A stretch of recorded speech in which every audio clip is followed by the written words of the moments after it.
सुबह सुबह इस तालाब के किनारे कितनी तरोताजगी भरी हवा चल रही है।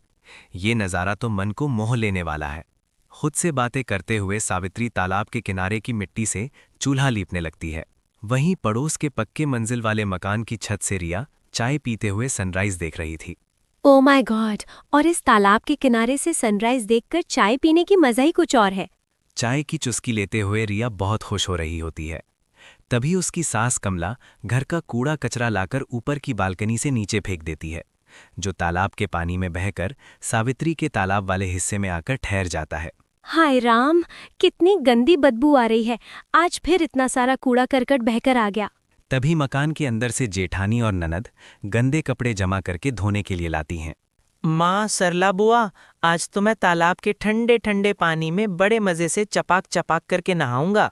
हाँ हाँ गोलू, तुम तालाब के पानी में अच्छे से नहाना, मगर कपड़े धुलने के बाद। लेकिन सरला कहती है, तालाब का पानी तो कितना गंदा हो रहा है। ऐसे पानी में कपड़े धोकर खंगालेंगे तो साफ भी नहीं होंगे। मैंने तड़के सुबह ही तालाब से इतना सारा कूड़ा करकट निकाला था। इतनी गंदगी कौन मचाता है? बार बार पूछने पर सरला जवाब देती है, भाभी, इस तालाब के पानी को कोई और नहीं बल्कि जिनका ये तालाब है वही बुरी तरह दूषित करते हैं, क्योंकि उन्होंने अपने घर में आरओ प्यूरिफायर लगा रखा है। मगर हमारे गरीब परिवार को तो इसी तालाब के पानी से खाना पीना, नहाना धोना सारा काम निपटाना पड़ता है, फिर भी उन्हें जरा भी फर्क नहीं पड़ता। अगर हम चाहें तो अपने पड़ोसियों पर इस तरह तालाब में प्रदूषण फैलाने की शिकायत दर्ज कर सकते हैं। ये सुनकर तालाब में मछली पकड़ रहे रमेश और सुरेश बड़बड़ाने लगते हैं। सावित्री, तुम्हें पता भी है तुम क्या कह रही हो? इस तालाब से हमारे परिवार का हुक्का पानी चलता है। मछली बेचकर ही हमारे खाने पीने का खर्च निकलता है। खाने के लाले पड़वा दोगी? बड़े समझाते हैं। बहू अभी नई नवेली है, उसे सारी बातें नहीं पता, वरना ऐसा नहीं बोलती। सरला कहती है, दरअसल हमारे पड़ोसी हमारा ही खून खानदान है और ये तालाब भी हमारे बीच आधा आधा पड़ता है, मगर उनके पुरखों की जड़ मजबूत थी और हमारी कमजोरी, इसीलिए पैसों के बलबूते पर उन्होंने ज्यादा हिस्से पर कब्जा कर लिया। अगर हम यहाँ से हट गए तो ये थोड़ी सी जमीन भी हमसे छीन लेंगे। अपने ससुराल की गरीबी की जड़ जानकर सावित्री को बहुत दुख होता है।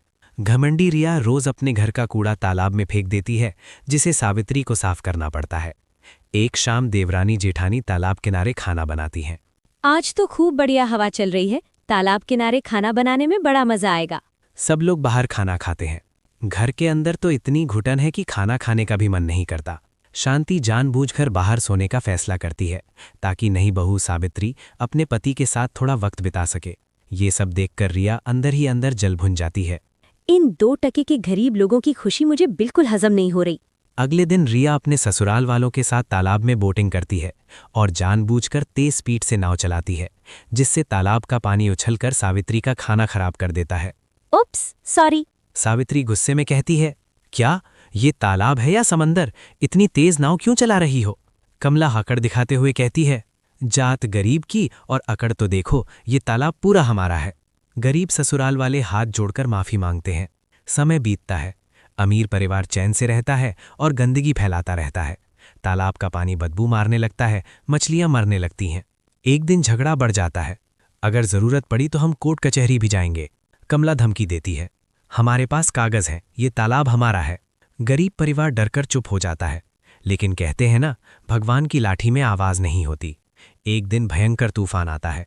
अमीरों का पक्का मकान हिलने लगता है और देखते ही देखते ढह जाता है। तेज लहरों में रिया बहने लगती है। मुझे बचा लो, मुझे तैरना नहीं आता। बिना कुछ सोचे समझे सावित्री तालाब में कूद जाती है और अपनी जान जोखिम में डालकर रिया को बचा लेती है। होश में आने पर रिया रोते हुए कहती है, मुझे माफ कर दो, मैंने बहुत गलत किया।